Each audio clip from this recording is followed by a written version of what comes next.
When the president of Egypt, Israel's longtime partner, accuses it of systematic genocide, the mask is off. There's no going back. Al-Sisi just said what global leaders have feared to say. Gaza isn't a war zone anymore. It's a death camp with drone coverage. More than 61,000 Palestinians dead. Aid trucks blocked. Children dying of thirst, infection, and hunger. And now, the Arab world's most powerful leader has finally called it what it is: a deliberate, orchestrated genocide.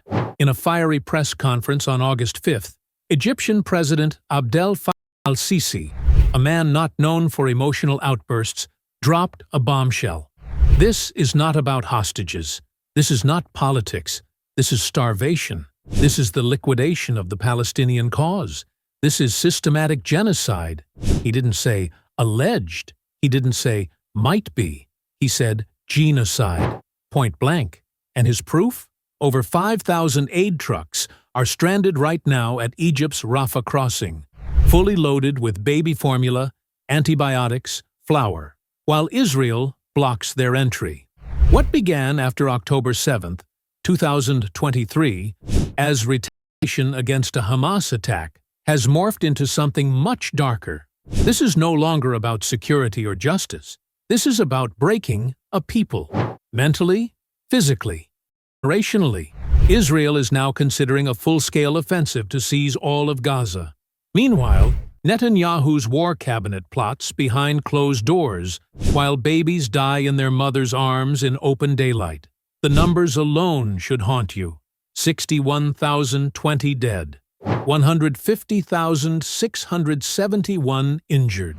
Guillain-Barré syndrome, a rare, paralyzing disorder, is now killing children, triggered by dirty water and starvation. Schools reduced to grave sites. Hospitals without bandages. Bread costs more than gold. And still, Israel allows only 40 trucks per day. The UN says Gaza needs at least 600. Every single day. How do you bomb people into starvation and still call it self-defense? This isn't chaos. This is control. This is Netanyahu's strategy. Increased use of force is on the table, said one Israeli official to Reuters. Not with regret, but with pride. The IDF doesn't just bomb, they micromanage famine.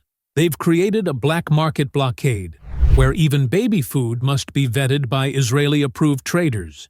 This is weaponized bureaucracy. This is institutional sadism, a genocide carried out with Excel sheets and drone strikes. So where are the so-called champions of human rights? Trump says, this isn't genocide, it's war. Rubio says, we're concerned. France airdrops bread, then shakes hands with Netanyahu. But look who's finally standing up. Belgium wants to suspend Israel from EU research programs. Norway is pulling its wealth fund from Israeli war companies. Germany's Social Democrats are calling to evacuate Gaza's wounded children, just like they did for Ukrainians. Spain says any annexation is illegal and punishable. And yet the UN trucks still sit idle, while Gaza bleeds. Is this what justice looks like in 2025? Al-Sisi is no radical. He's ruled Egypt with a firm grip. He's worked with Israel on security, intelligence, and trade. But even he knows this has gone too far, and his words cut deeper than any drone strike. This is not about Hamas. This is the systematic eradication of a people, and the idea of Palestine itself. And he's not alone. From David Grossman, Israel's most respected author, to Jeremy Ben-Ami, head of J Street in Washington, to B'Tselem and Physicians for Human Rights in Tel Aviv. They've all reached the same conclusion. This is genocide.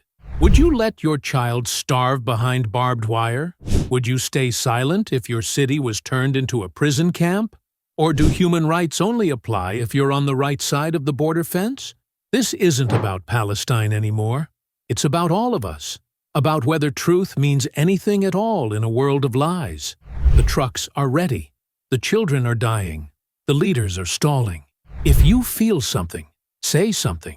If you believe in humanity, stand up now. Because the next time someone says, never again, you'll know if they meant it.